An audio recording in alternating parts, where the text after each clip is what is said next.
how's it going? Oh, thank you for answering the door. You guys available on July 1st? Yeah, we're available. Do you have a brochure I can take a look at? Here you go. This all looks good. Can you send me out a contract? Here's your contract. Oh, thank you very much. Okay, see here. Just go ahead and sign it and send it in your deposit. Okay.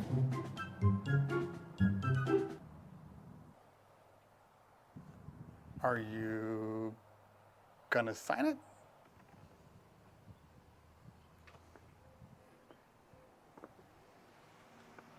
If you need to take some time, go ahead. Just send it in when you're ready. All right, thank you.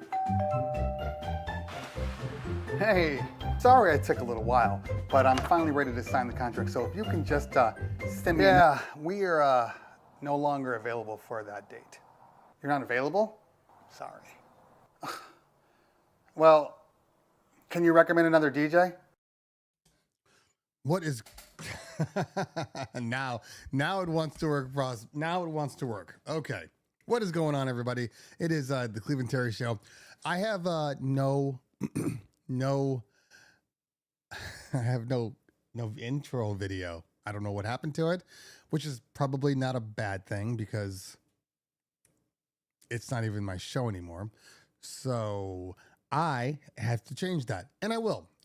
Actually, over the break, I hope to have everything current and up to date by when we come back next year. And my fan is blowing way too fast, and I don't need it to blow that fast. Hope everybody's having a fantastic pre-holiday. Let's see if this works. There's no way this is low. This thing is blowing like a tornado.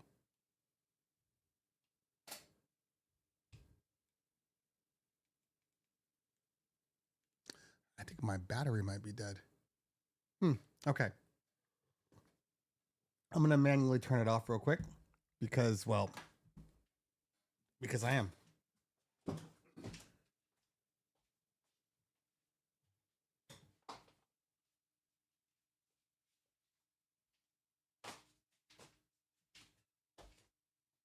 Okay. All right. So, first off, I can't see any chat. So, hopefully the chat is working. Nothing seems to be working right today on the old stream here. But let's see if my chat is working. Okay, I see the chat over there. I don't see my social stream chat. So, let's just give a quick fix to that. So, we can talk about stuff. Anyway, this will be the last it's not even showing up here. Okay. This will be the last show of the year. I'm going to take some much needed time off. And that's pretty much relative when you think, oh, that's the problem. Okay, let's try this. Activate. There we go, I think.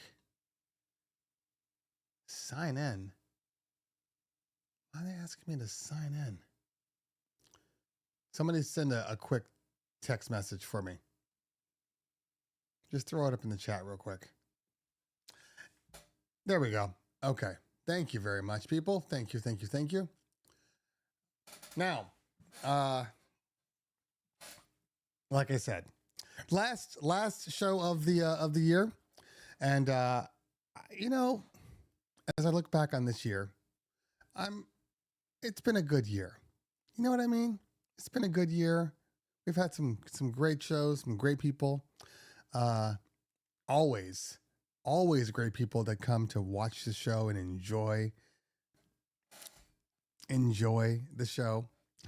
I have to say that with quotation marks. You never know. I don't assume anything. I don't assume that anybody actually likes coming to the show or enjoys the show. In all honesty, I just like. I would say I like talking, but that's not really it. I can talk, but I'm not really the guy that likes to talk. Like if we were just out, we were all out, we went to a place, maybe we went to dinner, lounge or something like that, it would not be me that would be instigating any conversations. It wouldn't be me. I actually don't prefer to talk all that much, in all honesty. I know it sounds weird, but I don't really like to talk much. I'm actually much more on the quiet side.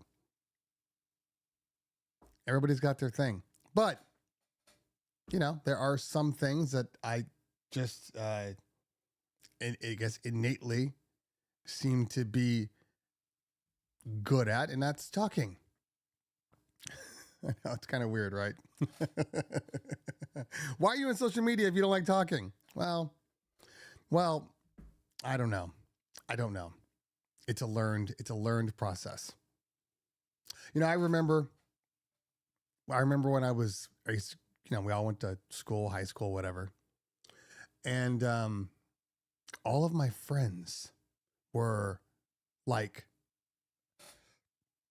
I don't know, actors and singers. They were in the band, they were in the drama club. I mean, I played a lot of sports too. So it was this weird kind of connect/disconnect. Like, I had all my sports friends, but sports friends can always be butt heads. It was my drama friends and my music friends that were the ones that I connected with, obviously. So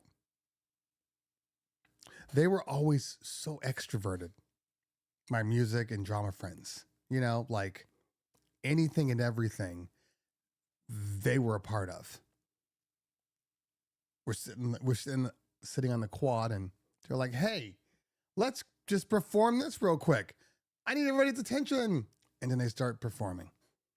That wasn't me. That honestly was not me. But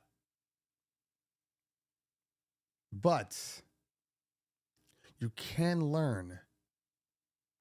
You can learn ways to get better, if that makes sense. A lot of people think that, oh, when you're born and you have this and this is just who you are. There is a real thing about, fake it till you make it. And I trained myself to be more out front. I will tell you, one of the best things that ever, there are 2 or 3 things that literally made me who I am. And I think as adults, especially when you're talking about skill sets and things like that, there's always something that has triggered it. There's something that has happened and you're like, oh, it was that moment right there that's when I knew. And I had a couple of things. I had one mentor back when I used to work in the private sector, the real world. I had one mentor. His name was Dave Boisel. And when I'm going to tell you stories, since it's the end of the year, we can have conversations about history. I was, when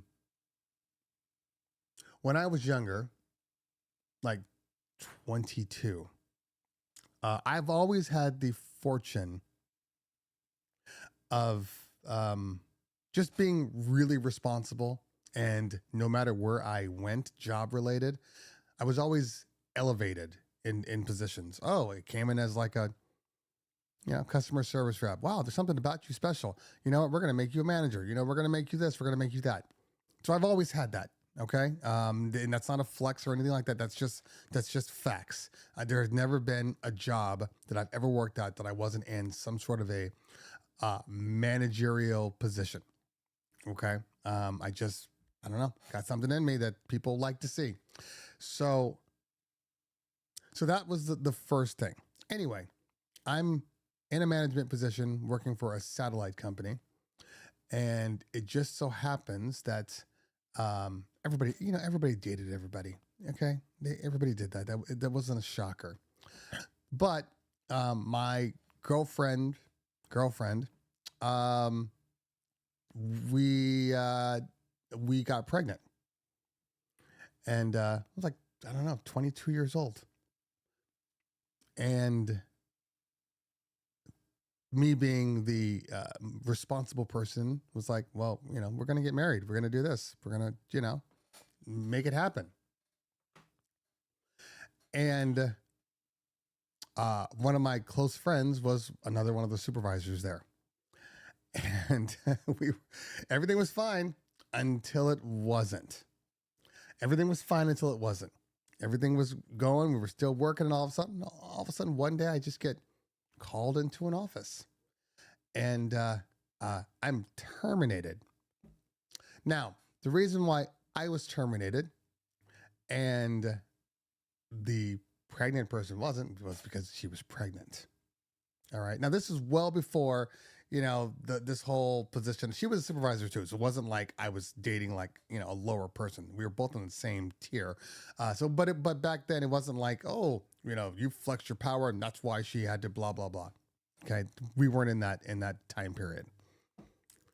So anyway, I get fired. First, I'm kind of pissed and like, how dare you? I can't believe you, blah, blah, blah.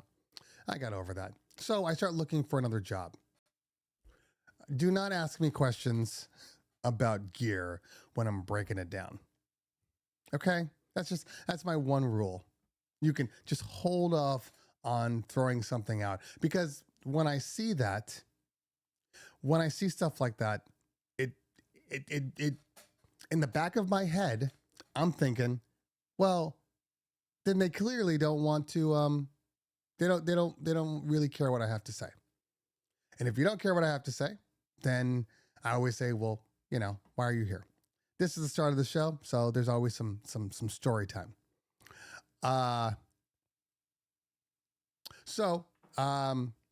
Again, I'm like, I got to get a job. I got a baby on the way. So I start interviewing with other things. I started out interviewing at this one company.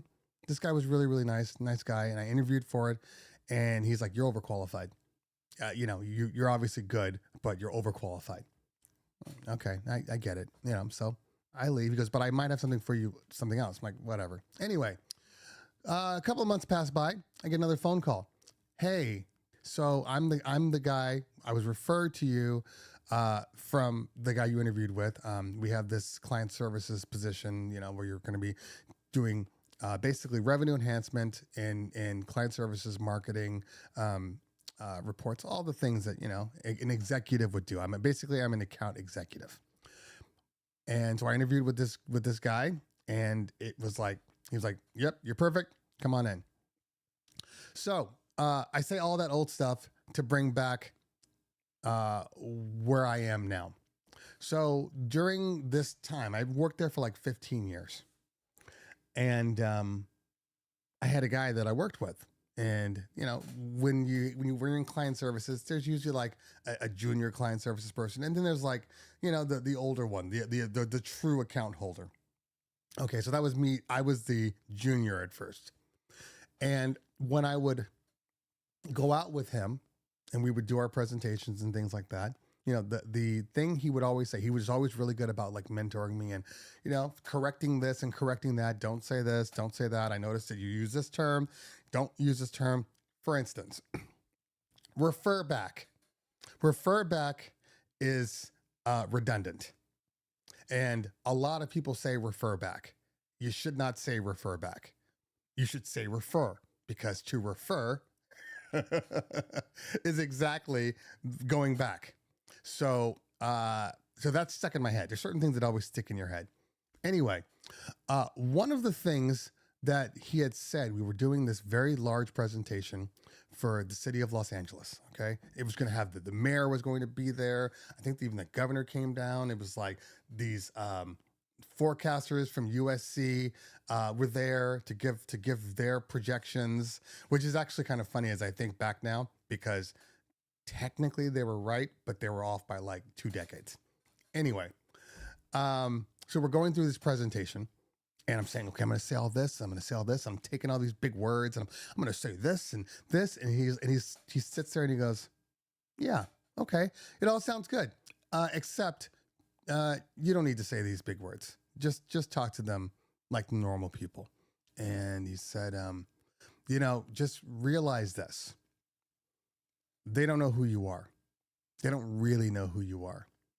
So when you get up there, just remember this: you're the professional, and they're going to approach you, and they're going to see you as a professional until you say something stupid and change their mind. So just go up there and be the professional. So, that really hit home for me, because I was like, yeah, why am I going into any of these things assuming they think I'm a failure, or they think I'm this, or they think I'm that? Why not just do you? And that was one. The other one was when I started to MC.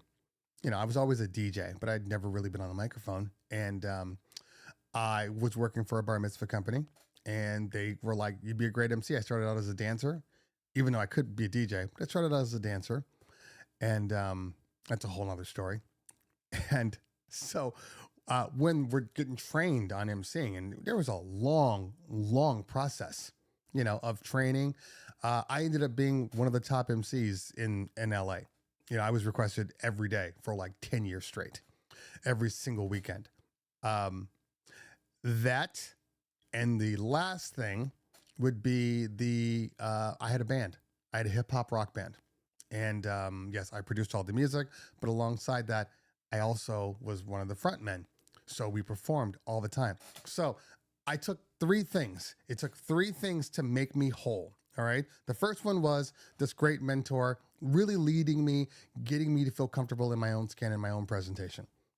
Then there is the MC work, which teaches you to be comfortable and confident out in front of people who've never seen you before in your life. So I have the client services piece that also made me comfortable. And then I have this piece right here. And then I have the band piece, which made me kind of be able to get out of my own skin and really express myself. All of those things make me who I am. You get what I'm saying? And there's always pieces from people that you say, hey, if it wasn't for them, this wouldn't happen. If it wasn't for them, this wouldn't happen. In all honesty, there are places in your life that truly change who you are and what you are capable of, and that's one of the reasons that I do this show. Because a lot of people, I think, are told they're not good enough. It's not possible for you to do this dream you think you're doing. You want to know why? Because one of the first people to ever tell me that this isn't something that I can do, start a DJ company, build up something successful, go out on your own, do your own thing. The person that suggested that it's not a good idea is the same person that mentored me while I was working at that one job, Dave. Now, was he saying that because I wasn't capable? No, he's saying that because he's old school, and old school people are like, you don't leave a good job for a questionable job. That's just dumb. That's just old mentality. Now, fast forward to 2024, and everybody that I know switches jobs over and over again. My daughter has switched like 7 jobs since she left college. Like 7 jobs. She's like, 26. But that's what the kids do now. But back when I was growing up, that was not a thing. You never leave a job that's good with the idea or the hope. Just a different world now. It's a different world. But you need people in your corner. You need people in your corner showing you, leading you, chipping away at some of those hard edges. You need that. Nobody can do it alone. Now, you're the only one that can make it happen, but nobody can do it alone. Even when you have like rah-rah people in your corner and you have haters in your corner, no matter what, nobody can do it but you. When I started the DJ company with my partner, it was a lot of, okay, oh, is this really, you think it's going to be successful? Well, yeah, we have a blueprint. We have roadmaps. We've seen people. We know that this is a possibility. Yeah, I know, but they've been established. You're just starting out. Are you sure this is what you want to do? Well, in all honesty, what's the point of not doing it? You know what I mean? Like, once you get to a certain level in any type of job, at a certain point, most people will reach a glass ceiling. You know, the money that you came into versus the money that you have now, comparatively to just your growth and your tenure at a job, may not really be equal. And at a certain point, you have to ask yourself, is this where I want to spend the rest of my life? And could I have spent the rest of my life working for, this client services company? Yeah, there are still people there when I left that are still working there. Still people there. Now, we've been in business for 17 years. I worked there and this company for the first 8 years, doing both jobs before I left, before I finally made enough money to do so. Now, in all that time,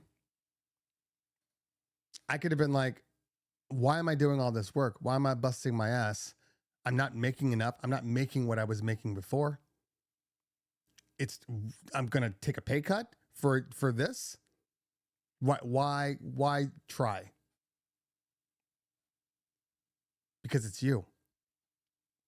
Because you're saying to yourself, there's an opportunity here. I'm not going to give up on this opportunity because there's something here. I know there's something here. I just have to trust my instincts. And a lot of people don't trust their instincts, especially when they have kids. And I said, I can't leave this company because you got to be responsible. You can't just be dumb and I'm gone. Who's coming with me? And then you go off and do your thing. Like, that's not realistic. Okay. Jerry Maguire is not it's a movie. All right. But when I'm working both jobs, killing myself for 8 years straight, I only had one rule. I can't leave this job until I make what I'm making at this job. And trust me when I tell you, it wasn't like it was a lot of money. I think my base salary at the time, and this is, again, we're talking about 17 years ago, but I mean, I think my base salary, it was like $65K. Then I had bonuses. So it probably ended up being close to, like, I don't know, it's $80K. Now, back then, I mean, even 10, 12 years ago, that was a decent amount of money. But I also knew that I wasn't going to make any more. And if I had dreams, if I wanted to do things, if I wanted to feel like what I was doing was appreciated, there's only one person that's going to do that for you. And that's you. When it's all said and done, there's nobody out there. And when I said you need a team, I meant it. You need a team, but you also need reality. And the reality is you can have your rah people out there, got your back, showing you love, showing you support. But they can't do the job for you. They can't sell your business for you. They can't find the weak holes in your business and patch them up, or they can't see the future. There's a lot of people. I know right now, even with my own wife, there's things that she'll say sometimes where I'm like, and she's a, college graduate, super smart woman, but she'll say some things sometimes where I'm like, you have no idea how to run a business. Like, if I die, this business is going belly up. You have no idea how to run a business. And because one of the things that you have to do as a businessman or woman business person, you have to have the ability of empathy. Okay? Empathy is the number one skill set, in my opinion, that you need to have as a business owner, specifically in sales. Okay? Empathy. You don't have to be the sweetest guy or girl. You don't have to be, what's the word? Engaging is not the word, but you don't have to be that person who's just like, oh, I'm the happiest person in the world. That's not what having empathy is. Empathy is being able to put yourself in the position of the person you're communicating with. Empathy. Empathy sells more than a sales run. And yeah, I've made a joke before.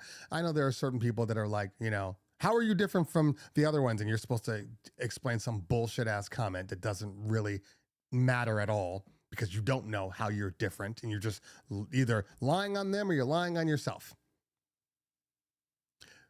But empathy is where you win. Being able to see when you're having a conversation with somebody, being able to feel how they're feeling, finding that undertone, finding the true story that they're telling you. Because when you're having a conversation and you're on a sales call, okay? You're not on a sales call. Let's just be clear about this. All right? You're really not on a sales call. You're having a conversation. Okay? That's it. You're having a conversation with another person. They're telling you what their needs are. You're trying to express to them how you can accommodate those needs. They're telling you where the missing issues are. You're telling them how you can fill those missing issues. Every time you talk to somebody on the phone, if you're pushing something, it's a sales call. If you're just having a conversation, it's just two people trying to find a common ground, common goal. That's why I don't sell on the phones. I've said this before. I don't sell on the phones. And if you're selling on the phones, I guarantee you are missing out on a lot of business. Yeah, there are certain people out there that are like, do your sales spiel. Okay, great. Your sales spiel is better than their sales spiel. So that's great. Go with them. Go. I don't want to sell to you. Now, I think maybe the reason why I don't like the term selling is because I don't think that I am selling anything. I'm providing a service, but what I'm selling is more along the lines of, as I've said this before, it's a partnership. I'm not selling a service. I'm selling a partnership. You have something that you need. I have something that I want to provide you. We come to terms on how we are going to produce this thing, this event.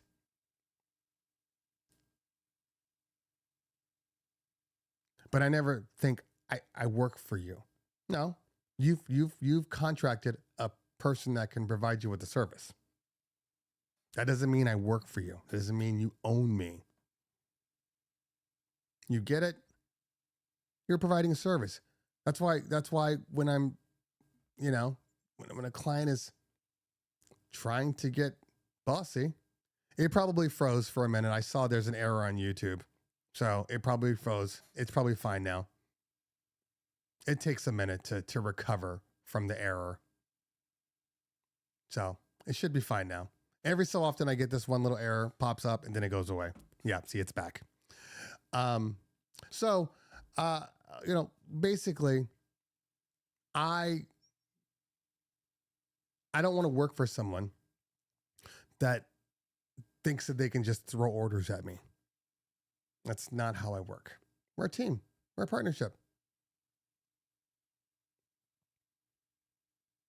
So having back to empathy, because I can go on a whole different tangent. But back to empathy. So being able to hear what somebody's saying and being able to say, you know what? I know they're saying this thing, but this is really what they're trying to say. Okay? This is what they're saying, but this is what they mean down here. I need to get at this part right here. Okay? And when I get at this part, because I can empathize, because I know what it costs. Like, say, one of the easiest things for me right now when I talk to clients and prospective clients is I have a bat mitzvah coming up too. When they're like, oh my God, these things are so expensive. Oh my God, this or that. And I'm like, yeah, I agree. You don't actually need this and you don't need this. What do you mean? You don't need that. I'm telling people they don't need to spend money. You don't need that. I would say go with this over here. Oh my God. Well, thank you for being honest. I thought I needed, somebody told me, no, you don't. Because I'm not in the business of taking advantage of people. I definitely could. And I think, when you see super rich people, Jeff Bezos, Elon Musk, all these people, when you see rich people, the one thing that is in common with all of them, they love fucking people over.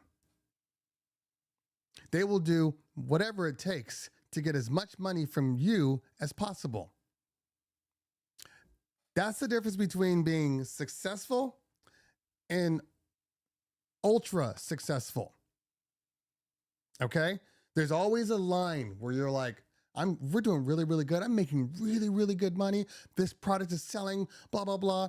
And then there's I want every dollar known to man. I want to beat my competition down to the ground. And I just want to make sure that nobody else can compete with me. Okay?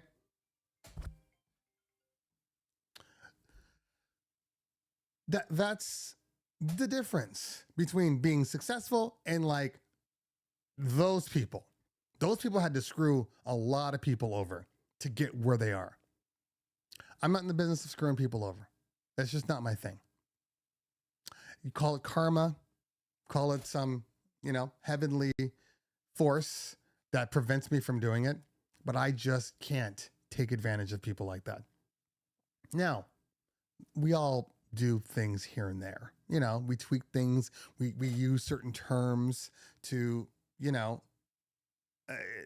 to kind of circumvent, whatever issue. Like, say somebody calls to complain about something and that like your employee, you know what? They probably could have done a little better, right? But you're never going to say that to the customer. Why are you not going to say that? Because you're admitting fault, and that means somebody's got to get some money.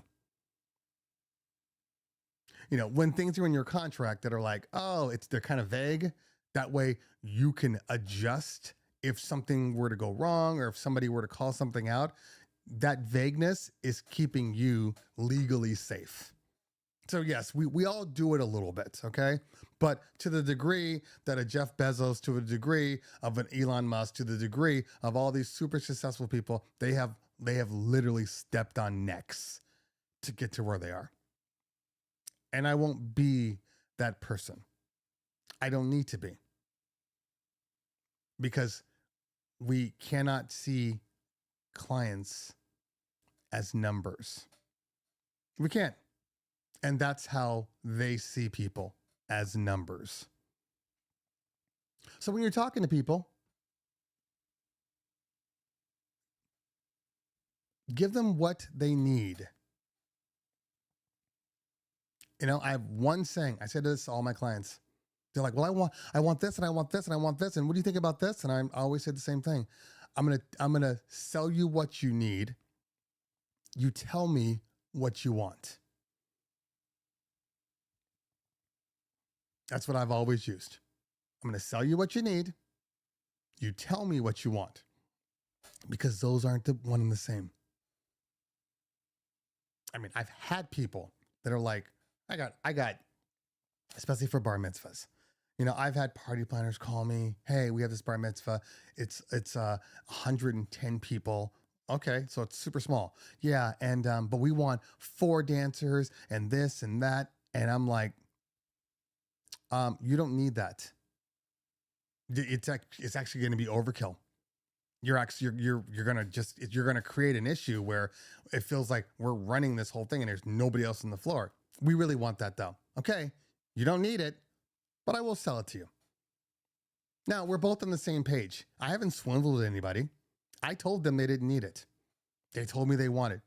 Okay then, fine. Now I will sell it to you.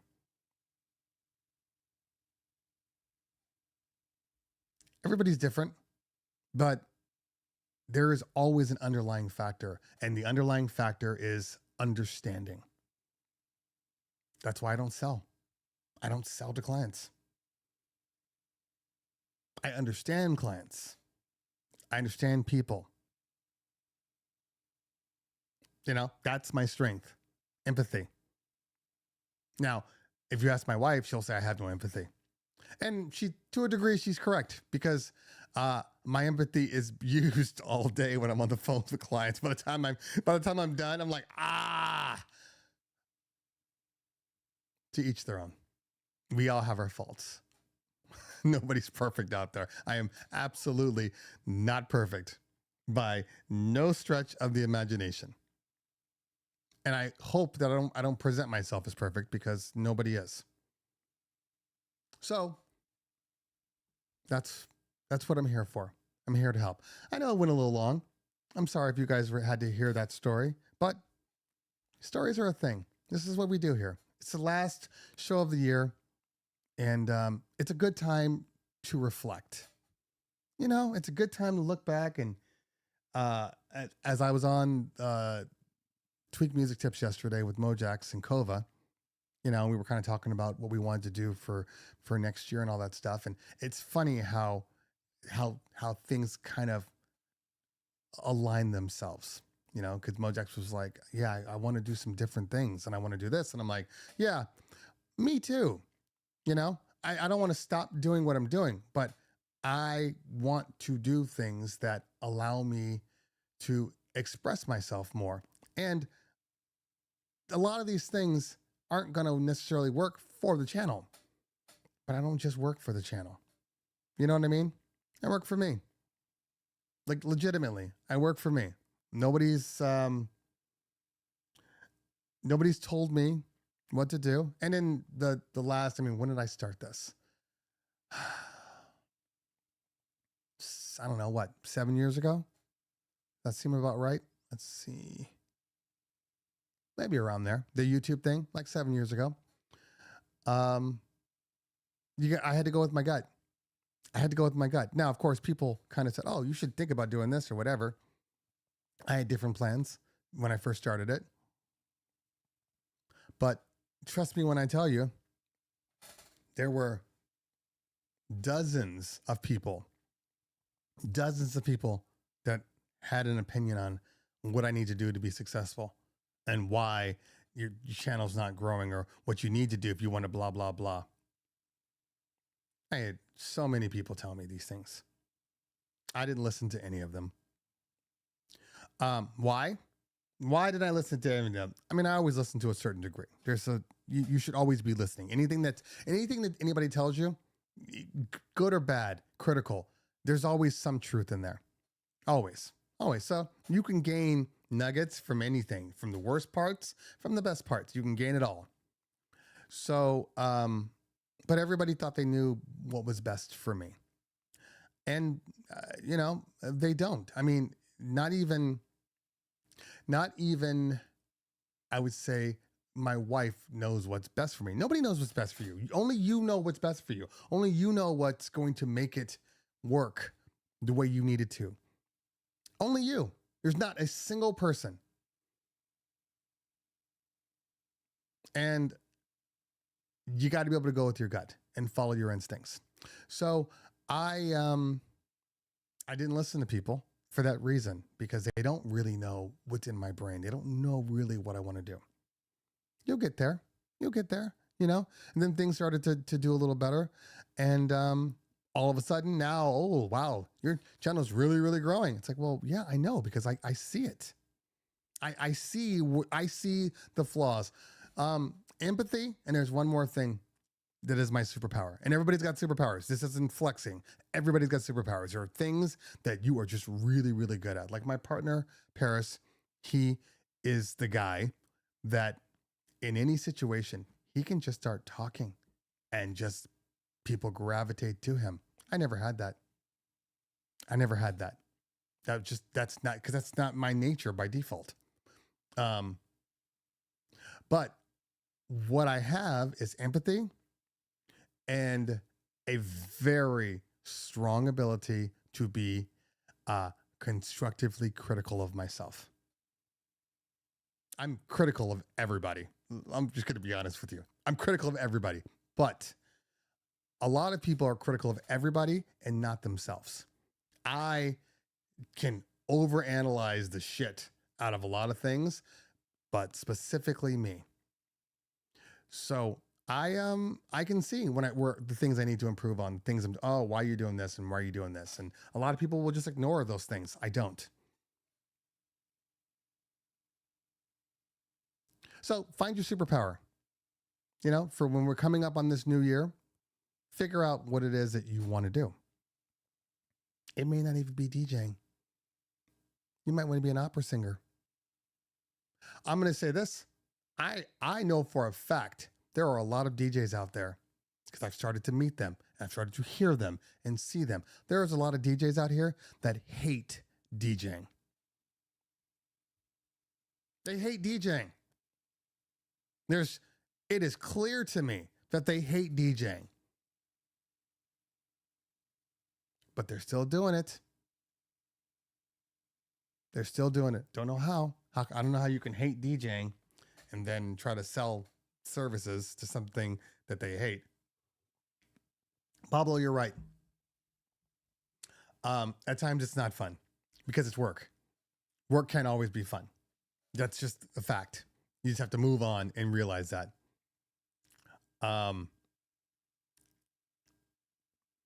So why do they do it? Says Danielle.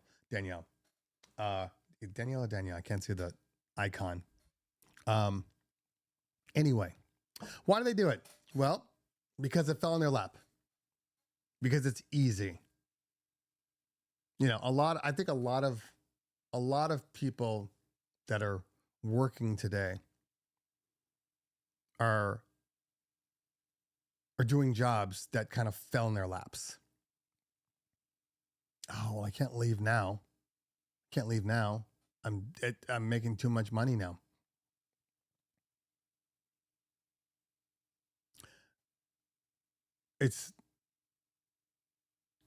Job's always going to be a job. You have to find your happy points. There's times where I absolutely love what I do across the board, even like, you know, the YouTube things. It's a job. It does pay me. So it is a job. But there are times when I hate it. There are times when I hate my company. I don't hate my company. I just hate everything about it. There are absolute times when that comes into play.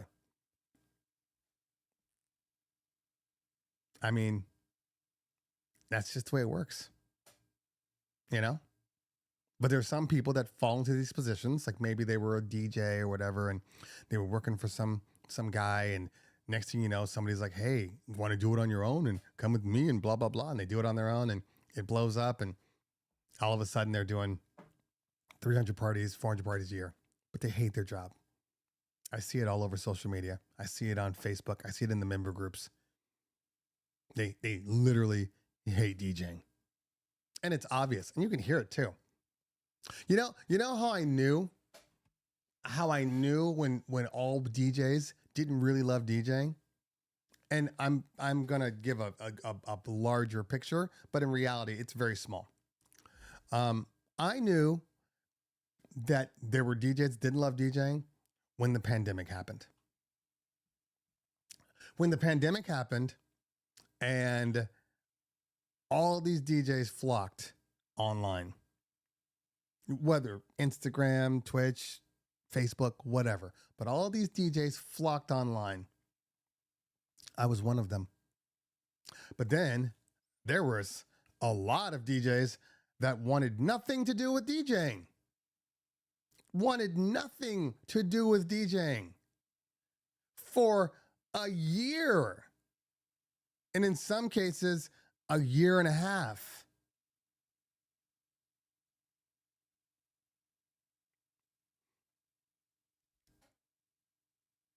And then the funny thing about all those people that didn't love DJing, I also noticed this: a lot of people went out of business. Why? Because when they came back, there were a lot of companies like mine that were really good because we never stopped DJing. We just kept improving. Then we got out there and people were like, oh, they're operating a different level. And then these other people came back. They didn't know anything. They did not know anything. They were still trying to do their old ways. The things we used to do as DJs before the pandemic, yes, we're still doing things, but a lot of things have changed. The people have changed. The groups have changed. The way they throw parties has modified. All of it. It's all changed. I have MCs for me that, have been with me for, the entire time. And they complain.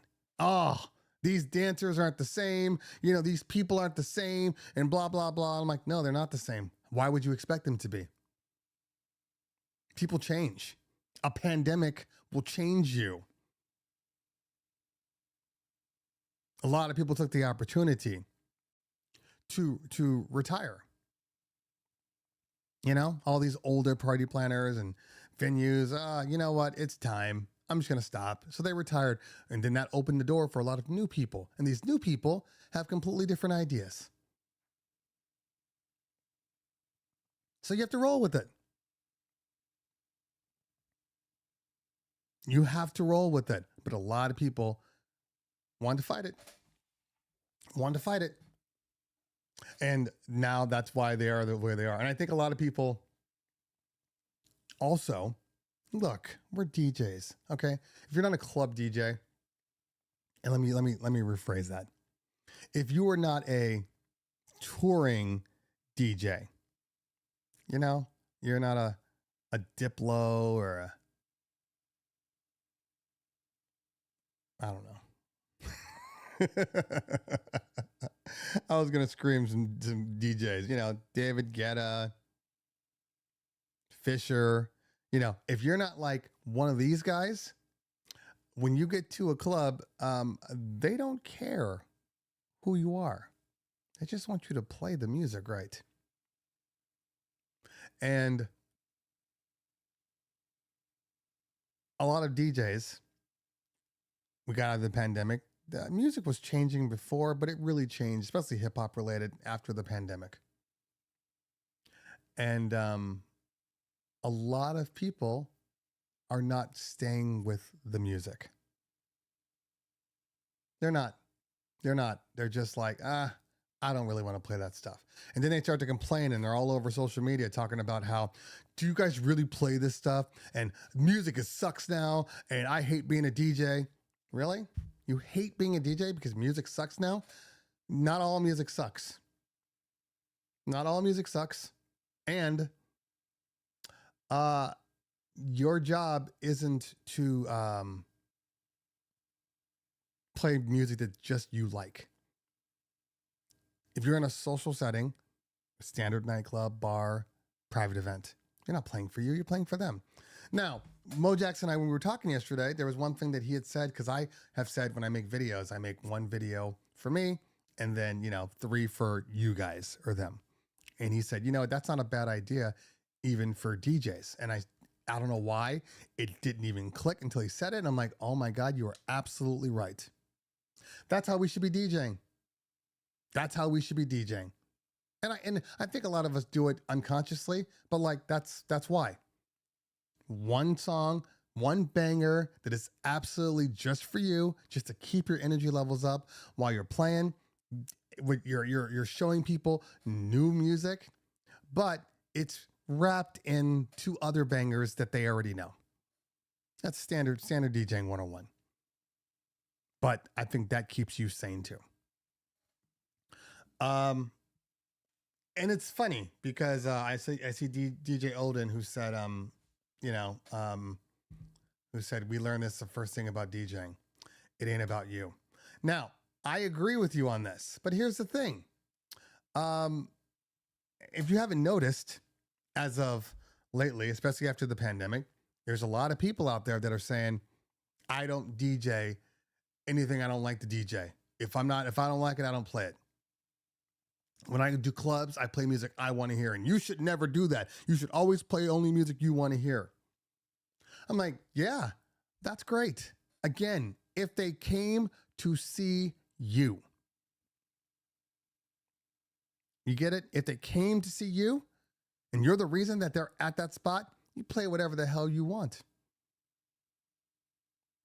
You know, it could be an EDM club. You're playing jazz all night because everybody in that room came to see you. But if they just decided to go to a club and you happen to be just the DJ there, they don't care about you. Play for them. Play for them. Play for them.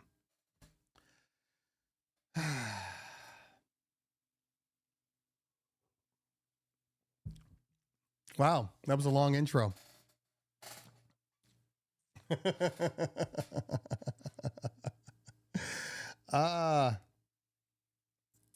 Anyway, yes, this is true. This is absolutely true.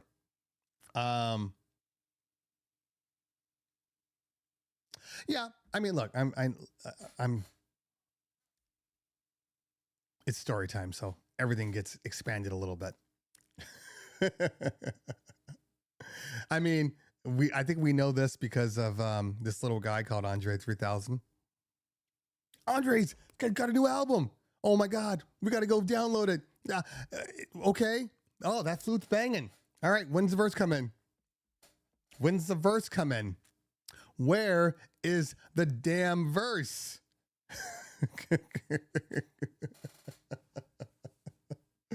Oh, you're just gonna do the flute the whole time? Not gonna give us one verse at all?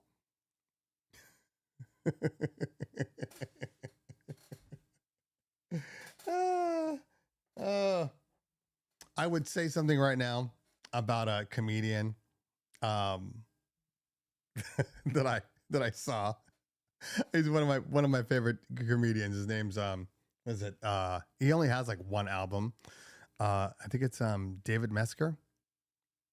I think it's David Mesker. Anyway, the storyline has nothing, is something I can't even talk about on the show. But this reminds me of again, you play jazz at a nightclub that is expecting EDM. Like it's like having Thanksgiving where they just keep giving you mashed potatoes all night long. Mashed potatoes. And you know, the guy's like, "Oh, thank you for all the mashed potatoes. Is there any is there any gravy? Is there any, stuffing? Is there any turkey?" And they're like, "Nope. We're only doing mashed potatoes tonight."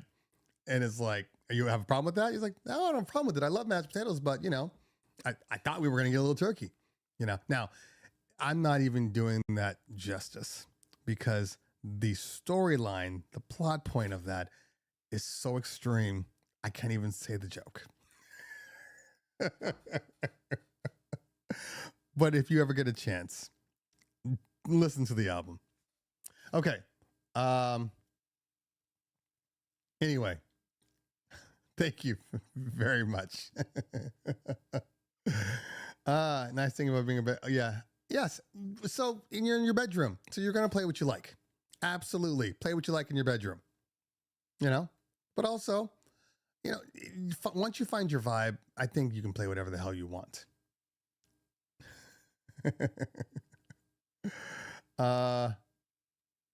Good question. Good question. If it was, they haven't sent me anything about it. I know that, Serato, if you're watching my show. Where's my 25th anniversary records? Huh, Serato? Is it because of DJ? You just... Meanwhile, as I say that, I literally have a. I'm not giving myself a good argument here. All right, so let's see. I know that I'm gonna miss some comments because this thing only goes so far. But let's take a look here and see if there's anything of substance that we can talk about.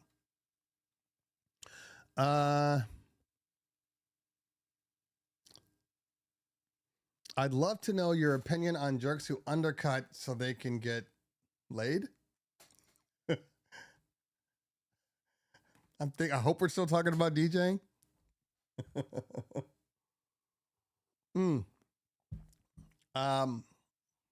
Okay. I don't get mad at DJs for coming in cheaper. You do what you got to do, you know. Yeah, would it be nice if everybody came in at the same price? I mean, maybe. You got to look at it from the other side. If everybody comes in at the same price, how do you grow a business? You get what I'm saying? Like, how do you grow a business if everybody's at the same price? If everybody's at the same price, now there's that question. Well, how are you different from everybody else? If they're all the same price, I'll just pick somebody, you know, that gives me the most stuff.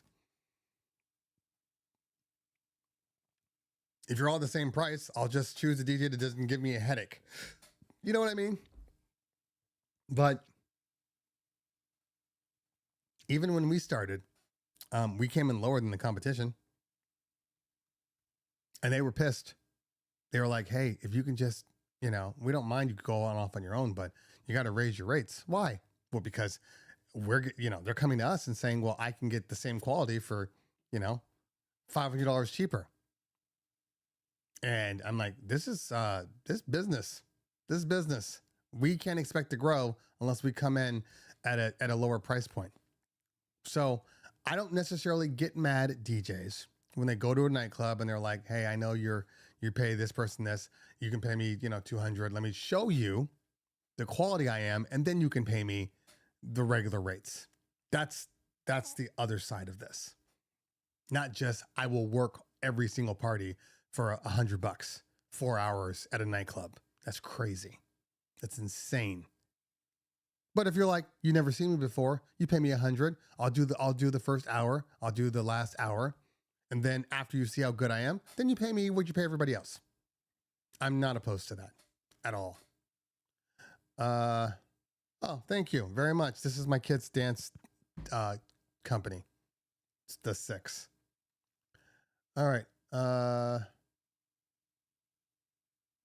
Thank you so much, DJ Reach. I appreciate that. Okay.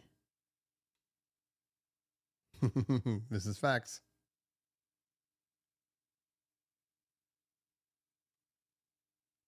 I just thought, oh, yeah, it was a big change. A lot of companies went out then to different circumstances. No, you're right, though. You're right. I know exactly what you're talking about. Yes, this is very, very true.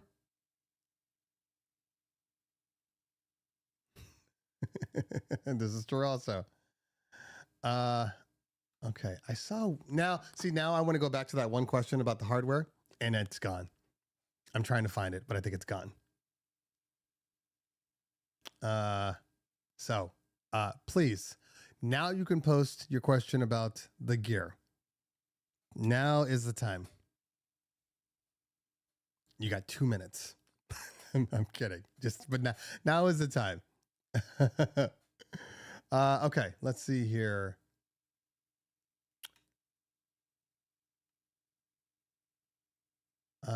We pay the other DJs this.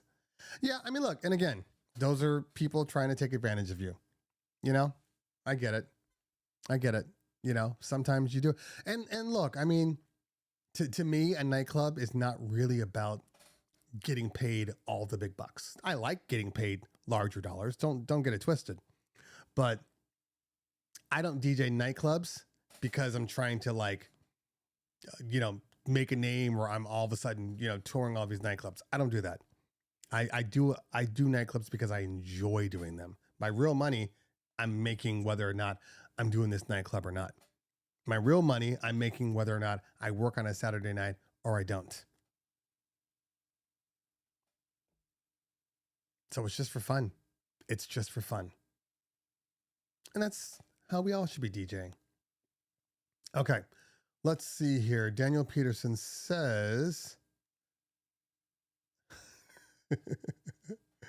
I know I'm going to wait on mine. I'm going to wait. I'm waiting for them to hit the refurb site, and then I'll pick one up. Right now we're just trying to get through this part of the year, but yeah, I'm going to have to upgrade sooner than later. Daniel Peterson says, what do you think of the Newmark Mixstream Pro Go? I'm planning on upgrading next year. Is it something you would recommend? I'm a DJ producer with 12 years experience, planning to use it at home. You mean this thing? Well, I'm a big fan of this thing. Got to get back in my chair. It's actually a very, very good controller. Probably, especially for the price range. Until I break it. There's not really a lot of products that come close to it in the price range. When you factor in Engine OS, the ability to do sound switch, all the upgrades that Engine OS has done. It does work with Serato if you want to use it with Serato or Virtual DJ. It's a very good controller. And price wise, it competes with all the other battery powered controllers out there. Now it doesn't have the same output as like a Prime Go or like a I forget what do they call that? The blue beast from Alpha Theta. What's that called? Why can't I think of it? Omnis Duo.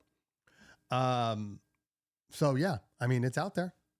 It's very, very good, especially if you are, you're saying upgrading. What are you using now?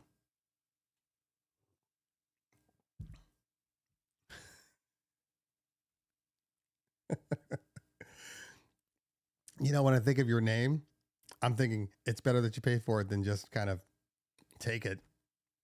You know those preacher men. Can't really trust them. Okay. All right. Engine was so slow and crashed. Engine OS was so slow and crashed? I'm sorry to hear that. I've not experienced that at all. Like at all. I've never had engine crash on me. And if it's slow, I'm going to say it's probably slow because of whatever storage medium you're using. A lot of people blame engine, but they have a slow ass thumb drive and it's taking a long time to read their files. Get yourself a faster throughput.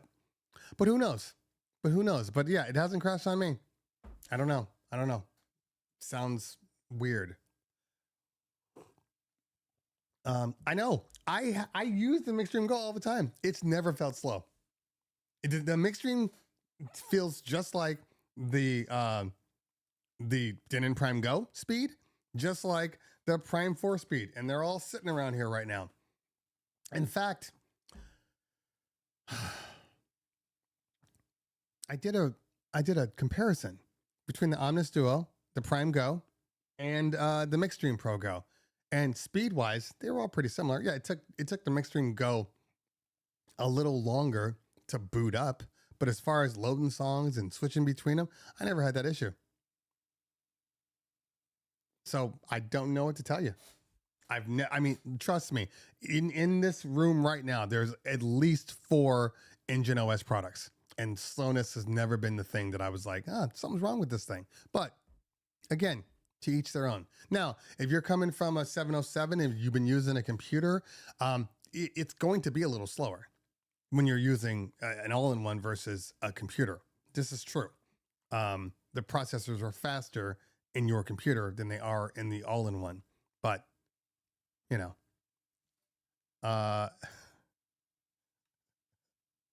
You're probably better off just asking the question than announcing your question.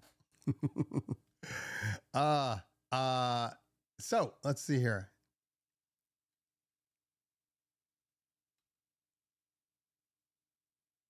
Do you think the next gen CDJ should have the pad layout as the AZ or the SC? Well, I mean, not really. I mean, having pads is very important, especially for the CDJs, but I don't feel that the pad placement affects my ability to DJ. I know everybody's ever, that was the one thing, like even about like the Ref 7 versus the Rain, where they were like, well, and I agree, 2 turntables in a mixer, pads should be in the middle.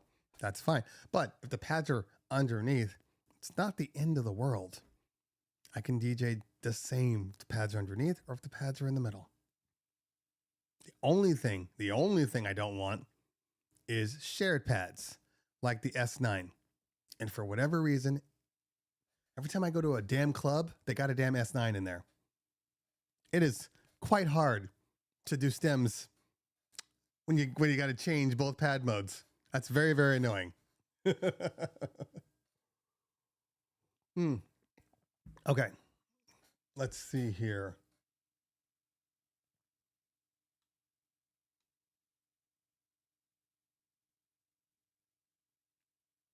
I got it.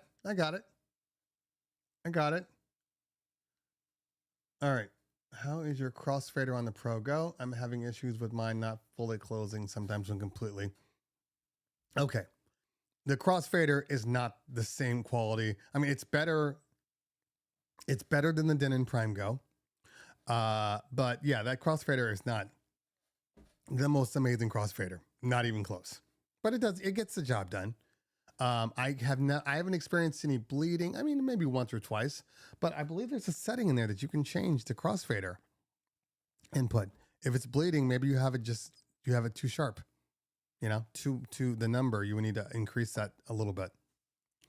SC Live 2 or Prime Go? Well, you guys know me. I would not recommend. First off, they're not even the same. SC Live 2 versus the Prime Go. That's a completely different size structure altogether. So I'm more on, if it's for traveling, you take a Prime Go.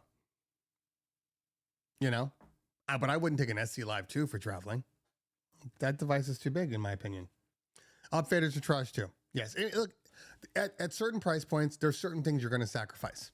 And usually when it appears for in music, the entry levels lose out on upfaders and crossfaders. Everything else might be good, but the upfaders and crossfaders are always questionable, which is why the Denon Prime Go absolutely needed a better a better crossfader. And it really bothered me that even with the new one, even though it's not a true Mark II and they just changed the color and took some things away and whatever, they could have fixed the crossfader. They absolutely could have fixed the crossfader. Okay. Need a scratch mixer. Any news of Rain 70 replacement coming? Oh yeah. Let me just tell you all about that in my NDA. I'm going to look, I don't actually have any information yet, in all honesty.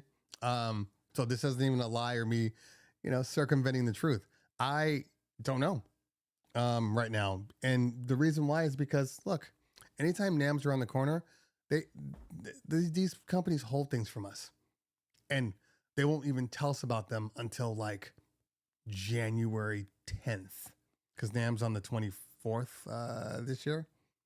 23rd, 24th, 25th, I think. Yeah. And I won't get any notification until right after New Year's. I guarantee you. Guaranteed. So if something's coming out, I don't know about it yet. And it has been really, really quiet on the gear front.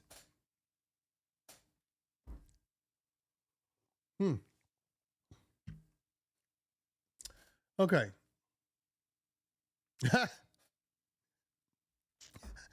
Yes, I have NDAs with everybody.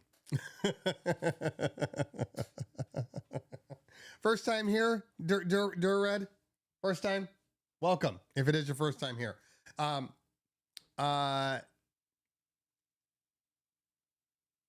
mean, even to this point, there's nothing wrong with the Rain 70. It's still one of my favorite mixers.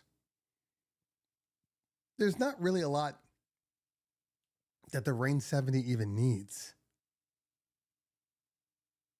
You know what I mean? Like, it's kind of, I mean, there's like one thing that it could need, but it's a very good mixer. Very good.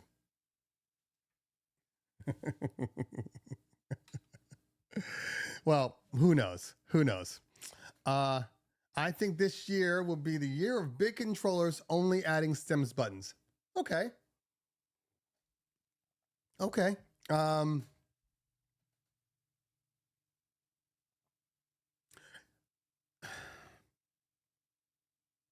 I'm just thinking about the things that like I feel are needed as far as gear upgrades with controllers.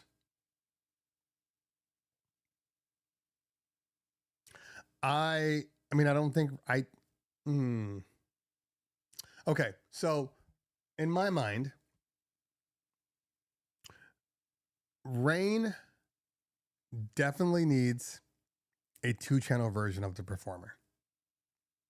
In some capacity. They absolutely need a 2-channel because for some people, it's just too big. It's too heavy. And I think in a 2-channel would alleviate a lot of that. So they absolutely need a 2-channel. So hopefully they come out with one at some point. Newmark. I think Newmark is fine where they are. I think they've tapped into the engine ecosystem and I think they're doing fine. I mean, it'd be nice to see Newmark come out with another mixer, but I think, I don't know, they might be done. I'm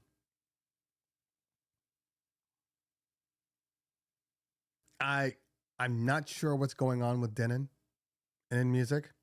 I'm not sure, but obviously, Denon needs a new Prime 4. Like a new Prime 4 yesterday. Not the Prime 4 Plus, but actually a Prime 4 Mark II. Denon absolutely needs one. They need a Prime 4 Mark II, and they need a new Denon Prime Go. A real Prime Go, not this one that they came out with. Let's see here. Pioneer.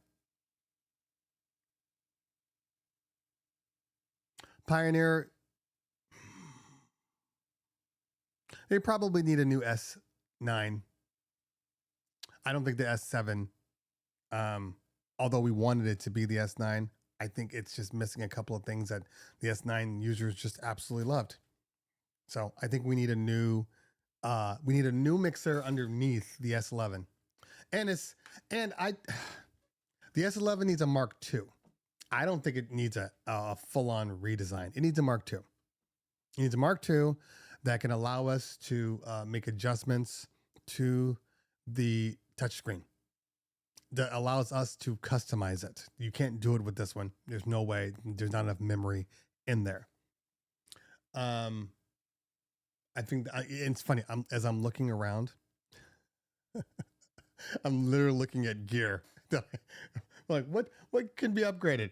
I think the Cross 12s are probably the most perfect turntable, and I don't think that anybody needs to do more, except the only thing that they can do, in my mind, is make a Cross 12 like a CDJ. Come out with turntables with CDJ brains with Ethernet ports that allows you to connect them like you do a CDJ, and rock with some thumb drives. That's really the only thing I can see the Cross 12s having. The S11 and the Rev series, I don't know that it's needed. I mean, I trust me. I love the S11. I have one right here. It's sitting right on. That's where I practice with every day. But I don't think it needs I don't think it needs it. I don't. We'll see. We'll see what happens. Pioneer large jog wheels and record box ecosystem and no features. Well, you're going to lose yourself a record box ecosystem because record box needs work. It needs work. Let's see. What else we have here? What other companies? Reloop. Reloop needs to make a damn product that actually works. They need to make a product that people actually want to use. I don't know who their engineers are. I don't know who's signing off on their products, but they need to step back and find I don't know who they're making products for. I really don't. So Reloop needs to do that. Who else is there? Hercules. I like what they're doing. You know, they're budget friendly, but Hercules needs a T7 Pro. I like the T7. They need a T7 Pro. And if I were them, I'd have a T7 Pro at NAMM. Sell it for $1,000. Better outputs, stronger jogs, you know, a little better build quality. T7 Pro. What else? Anybody else? Did I miss a company? Did I miss a company? I have no information on EV or his rumors. I haven't watched his video yet. I just saw on some of the community forums, people were bringing up EV a lot. So I actually don't know what's going on with EV. I did a quick search for EV. I'm like, oh, what are they talking about? And nothing popped up. So I don't know. What's going on? Is EV trying to sell? Mixars. Yeah, come on. Mixars is dead. Yeah, because Pioneer, all their controllers and stuff have been good. The small ones are great. The large ones are great. Yeah, I'd love to see a Rain 1 Mark II. I would absolutely love to see a Rain 1 Mark II. This time, make a full Rain 1. You know what I mean? New Chauvet Command. I mean, there's a reason they don't send me product.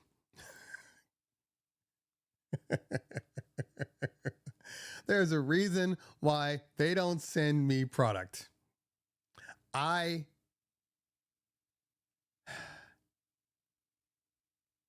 What's the word? I am just disappointed in Chauvet. That's it. I'm just disappointed in Chauvet. I think where they are versus where they should be is two different places.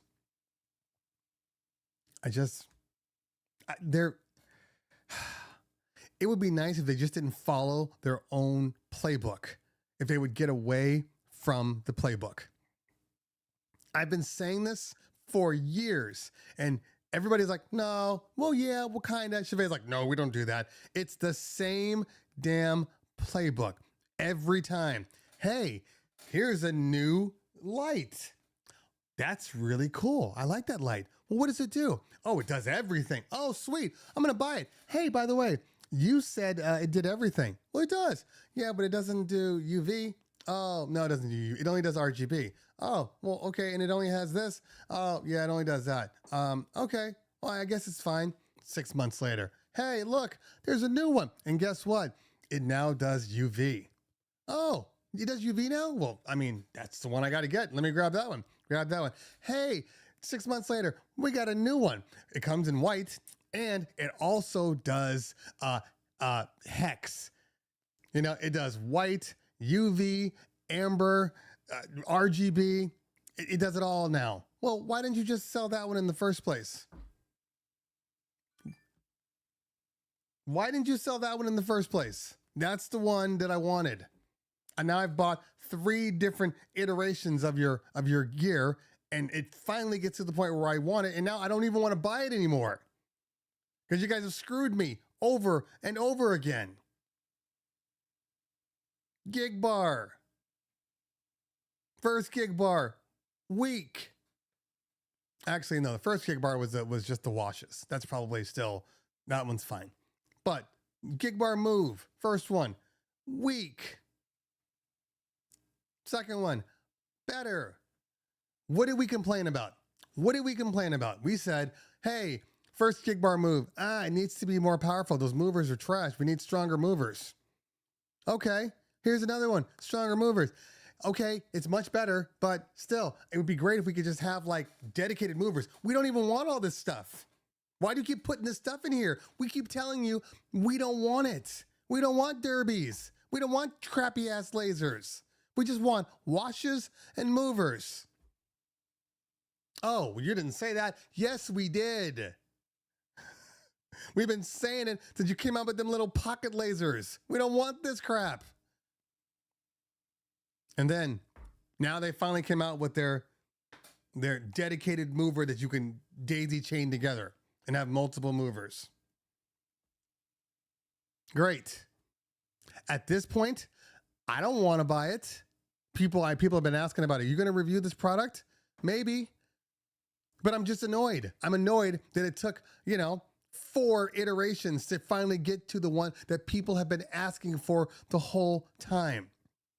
The Spot Duo 150, which I own like 2 of those. We don't even use them. They just sit in boxes. But, the 150s, that was the first ones that came out with that. We said, that's great. Can you make one that's more powerful?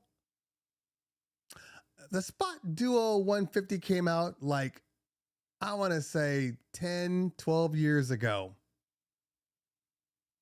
10, 12 years ago. We are now just getting what people asked for. Now. So, when you ask me about Chauvet, that's the problem with Chauvet. And I like the people that work there. I've built a good relationship with Jeff. He's like one of the main guys there.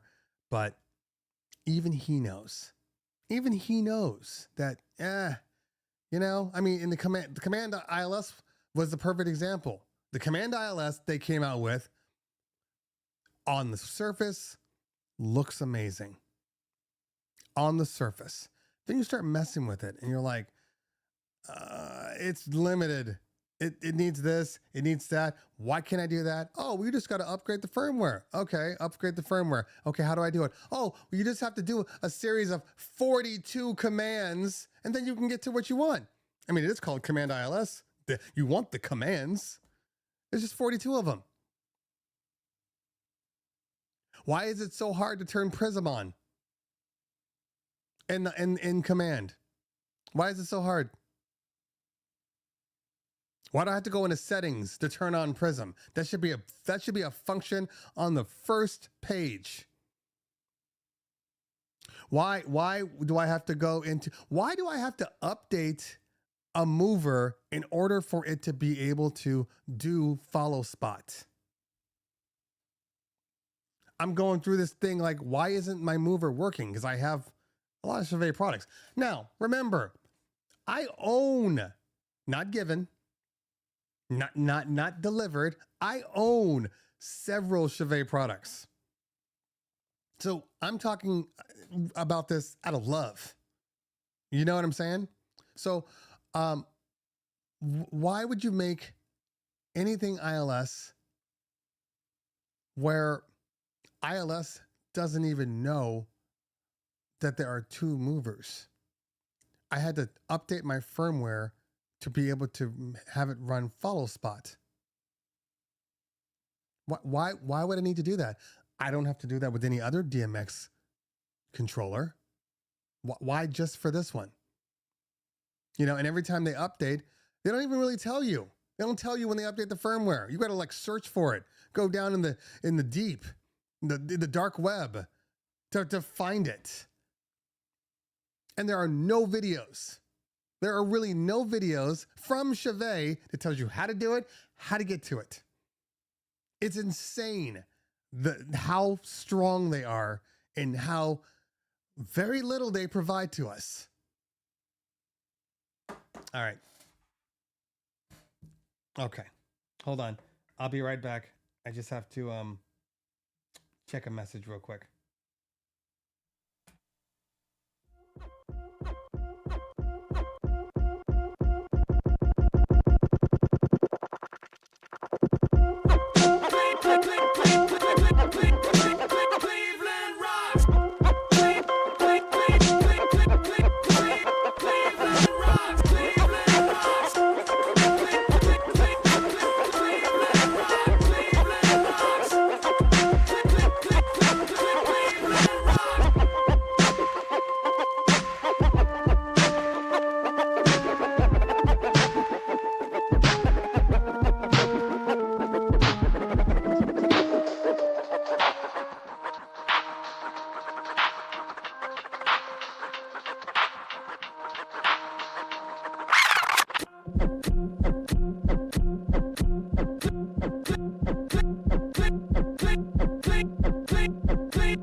No, my heart is just fine.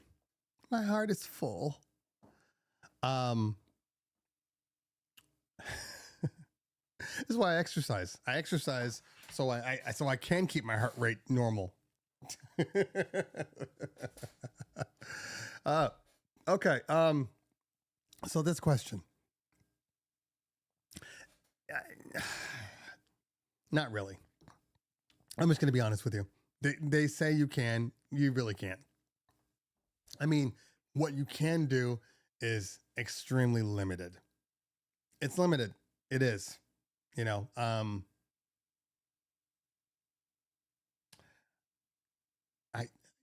mean, I don't know. I'd have to see, cause like I have the Ape Labs that I still have to do a video on. But even Ape Lab says that they can control your other fixtures. And I have a hard time understanding that. Because in my mind, if you're doing color washes or something like that, then yeah, you technically should be able to control them via the Chauvet. But you can't do movers. Just like I don't think Ape Labs can do movers. So if you can control stuff, there's no real point. What was that little whitewash just then? That was weird. Anyway, so I don't know. I don't think you won't like it. Let me put it that way. Okay. All right, a couple more, and then I got to roll. Are those Shure white labels? Yes, they are, or they were. I don't know where my Shure white labels are. I think they're underneath my table here. Yeah, hard to find now. Hard to find. Yeah, and what's the point of that? What's the point of that? I've been debating going sound switch or ILS command since I have the ILS gig bar. Okay, so, in all honesty, I said all that. And now I'm going to say this. If you are willing to invest in the ILS ecosystem, then there's nothing wrong with the command ILS. You still can't truly like control things like you would with a sound switch or with like a WMX. Like you're never going to have that granular focus, but it's going to do enough as far as I mean, you can set certain movements, you can set certain colors in the presets. As a matter of fact,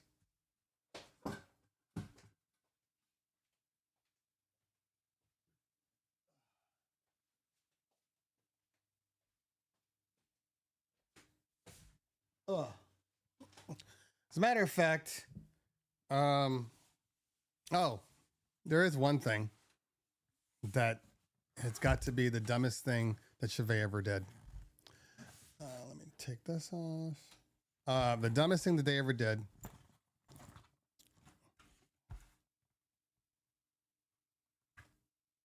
Nope, that one's mine.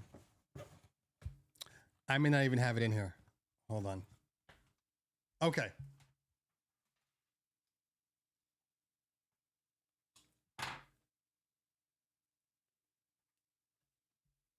All right. So this right here, and this might even be wrong. This is their plug right here. This is their plug. I think this is another one of my plugs, to be honest with you. But the plug they provide you is so small that you can't like plug it into your bass on the bottom. It's not long enough.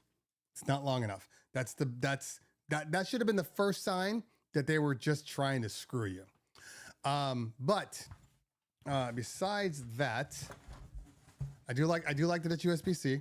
I will say that. I mean, I think we can move away from USB-B now, in most cases. But my case hasn't broken yet. My ILS case. But let's just take a look real quick. Hold on. But look, my ILS case hasn't broken. My zippers still work. But I mean, here, you can see it from here. Look how it's fringing. It's not bad because I don't take it out too often. I'm not throwing it around, but this case is going to fall apart too. Well, look, yeah. See, like right there. Like there's just little bits of things that you know are going to tear. They're going to give way. Anyway. All right. So, ILS. The problem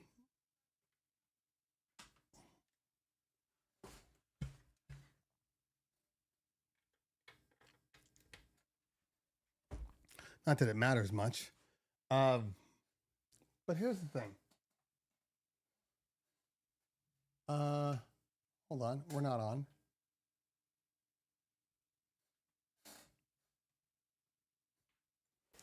All right. So, here, first off, I know this is hard to see.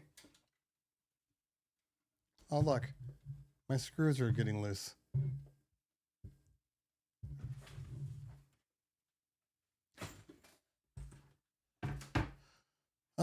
First off, you know, a couple of things. These buttons, there's bleed. There's color bleed. Unnecessary color bleed. Faders, terrible. Terrible. Look at that movement. Look at that give. If you're using ILS and you're using like a gig bar,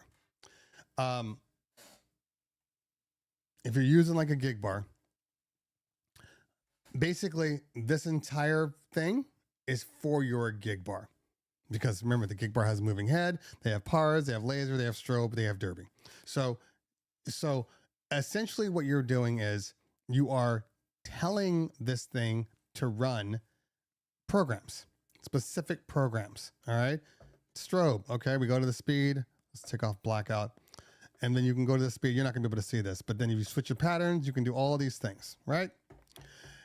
You're not going to get into the granular and say, oh, you know what? Besides the fact that I have a fixed color, which are these things, I have a fixed color.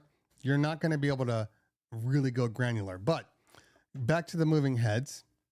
You do have your color, your movement, and then your gobo, which you can change right here.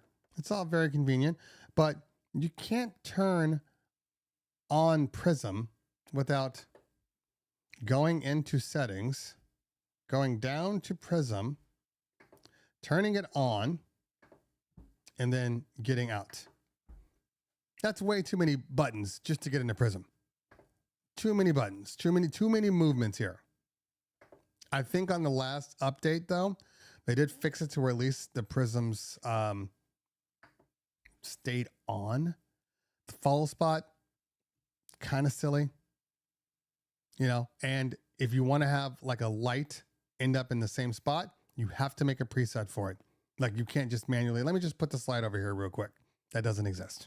So if you're only using this for ILS, then yes, you know, the ILS works. Oops, let me get out of this. But I don't know, man. So what they're going to end up doing, is what they do every time. They are going to make a new version that's going to give you all the things that you asked for in the first place. That's what they're going to do, because that's what they always do. And they've had enough feedback and information to be able to take what we're saying and make the perfect product. They have the feedback. They won't because that's not how Chauvet works. It's not how they work. You're going to come out with one command ILS and not have another one that does what you want it to do right immediately? No, the second one's going to be just good enough. It's going to add a couple more things. You're probably going to get a dedicated prism button. You're probably going to get the ability to maybe have some more static states. But this board they designed for today, not for later. So it's already kind of outdated all the way till now. Move away. I don't want to delete this. Okay. Anyway. Hello, Terry. I sent you a text as a comment on stems. You've done the Prime 4. I bought the... Let me back up. A comment on stems you did on the Prime 4 Plus. I bought the stems for my Prime 4. It's not working for me. Don't know what to tell you. I know that stems will work on all the primes.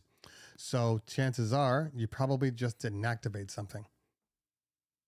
And remember, these aren't real-time stems. So if they're not working, did you actually go through and put them in the stems folder, process them, and then export them back out again? Because you have to do that. You can't just activate stems and then it's going to work. You have to process them first.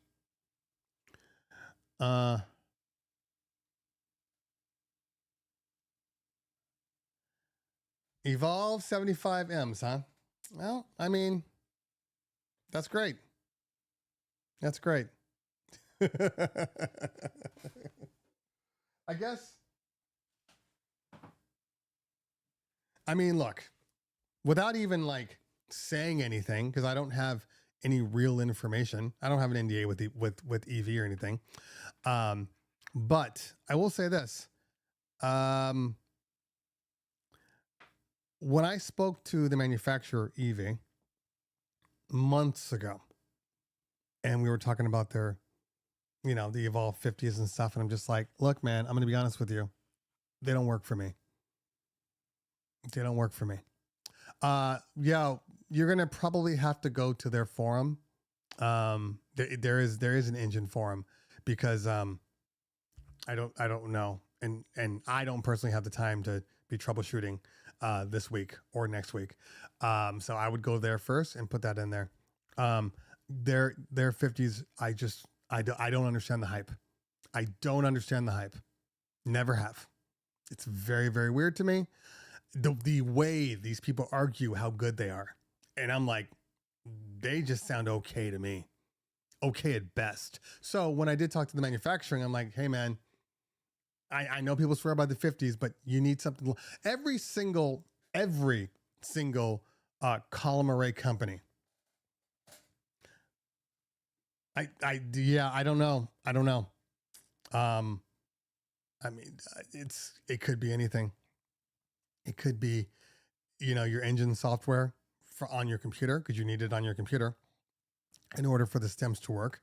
You need to update your firmware, I believe, in order for it to work, and you need to buy the stems stuff. So there's a lot of little things in there that could fall through the cracks. And I told them, I said, look, every single column array company needs more than a 12 in their subs. Every single one of them. As great as line arrays, column arrays, line arrays, I don't know what the fuck. Anyway, as great as arrays are, I would love to have one set of arrays that'll work from a 100-person party to a 200-person party. I don't have that. I don't have that. There's not one array that will do that for me. And they need a 15. I mean, God forbid they actually put an 18 in one. That'd be amazing. But at least a 15. These 12s aren't cutting it. They're not. So I know for a fact that I know they were working on, they knew they had to work on something. I'll just put it that way. I didn't see anything. I don't know anything, but they knew they had to do it. But it's just evolution, evolve. You got to come out with something louder, because when they first came out at that time, they were pretty much the only ones doing it, and then LD came out and was like, wait a minute, hold my beer. And LD needs a new 44. They need a new 44. Everybody needs a larger speaker. And then maybe I will upgrade to, full array system, because right now I have a hybrid between my QSCs and my LDs. I might maybe, if I can't get what I need out of an array, then I'll probably get the QSC 12s, the 12-inch subs, because I've heard them before. They hit. I'll probably get the 12s, and then I can go back and forth between the 12s or the 18s, depending on the size of the room. Now, I'd rather not, because damn it, column arrays are so damn convenient. One XLR, one power cord, you're done. I got everything wired up in my Danny Max booth, so we just bought another LD, because my LD ended up going somewhere else. So we grabbed another set, and literally I set it up, and it was just like, oh, that's right, I forgot. Just one XLR that's coming from the Danny Max, and then one power cord for the LDs. And then I'm done. Like that kind of thing. When I think about, oh, okay, if I get to 12s, they're going to sound better, obviously. But now I got to do, 4 XLRs. I got to do 4 power cords, not that it's a big deal, but it is still a thing. That's just more setting up that I need to do. So, I'd love to see a column array that could do it all. I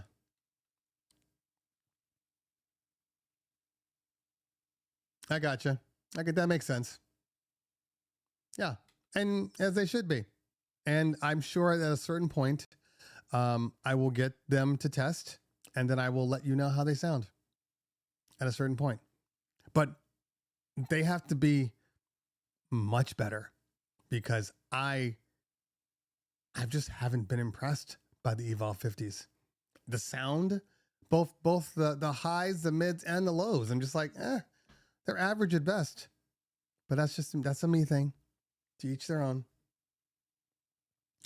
Well, I used to. I have QSC, the KS 18s and the 12.2s. That's my main rig. For anything smaller than 130, I use typically my LD's 28 G3s. Oh, Chris, you'll definitely hear my thoughts. That's coming regardless.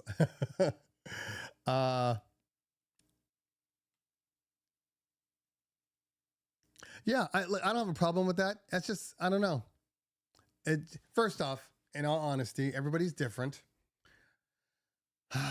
I think, because I have some SRX 815s too, which on full range without subs still sound amazing, right? It's the weight. It's everything about them. You know, it's just easy. It's just easy. I don't need 15s. There's new K15s. Okay, well, I haven't seen those. I have not been really following the rumor mills and all the new stuff, especially when QSC just sold. Come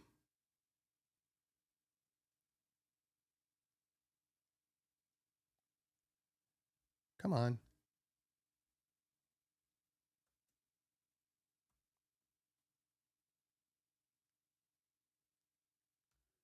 Let's see what they got here.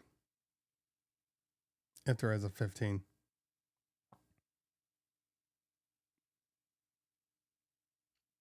I would never buy a 15-inch QSC high. I don't think they're really necessary unless those are the only things you are running. Meaning you're not running a sub. Anyway. Yeah, there you go. Lopes in the building. Good to see you, man. By the way, in case you guys didn't know, Lopes is the one that sent me this sign. He didn't need to send me that sign. He just did it because he wanted to. So I would say thank you for that. But Cleveland on Air, that's from Lopes. Okay. I'm telling you though, you don't need the 15s. The 12s are fine. The 12s are fine. I haven't run into a situation where I've required the 15s. Okay. All right. It is 12:52.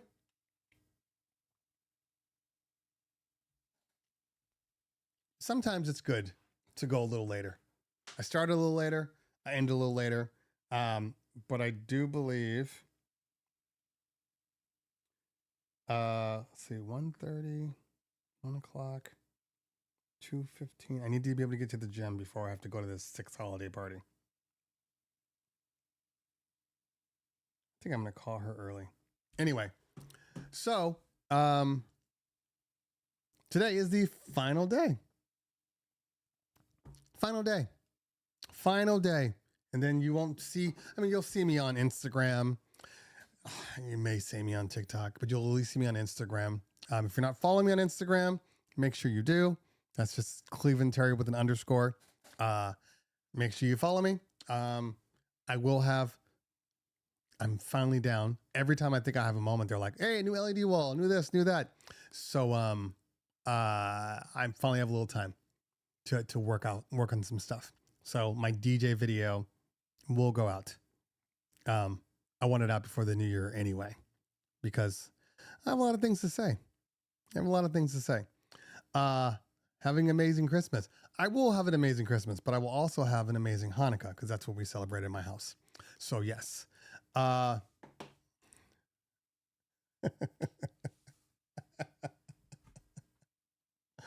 No, sexology. No, my kids are in dance. It's their dance company. It's Six. It's the Six Compound. That's the name of their dance company.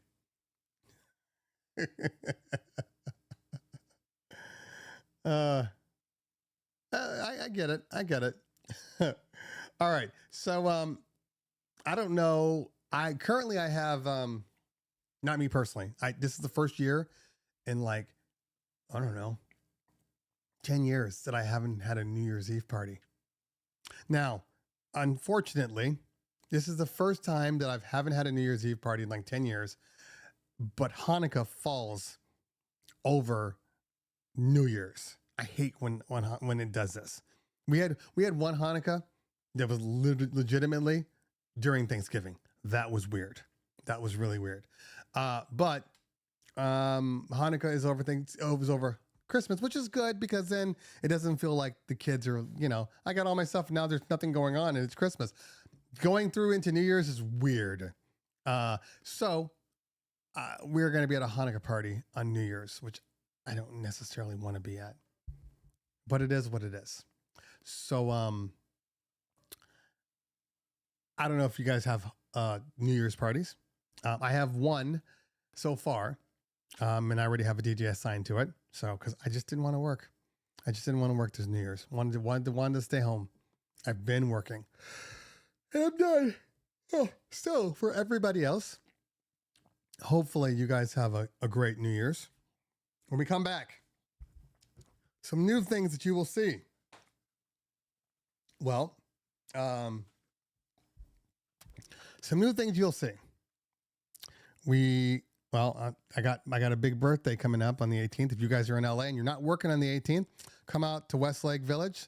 I'll be DJing at Louis/Bogies. That should be a great time. So if you are not working, I get a lot of people work, but I am doing the into closing, mid to closing type thing. So that's that. I will have a new intro. I'm not changing this. I think this is fine. But I will have a new intro since my intro literally disappeared. I don't know where it went, but it just is gone. And it used to say, wake up in Cleveland. So I have a new intro coming.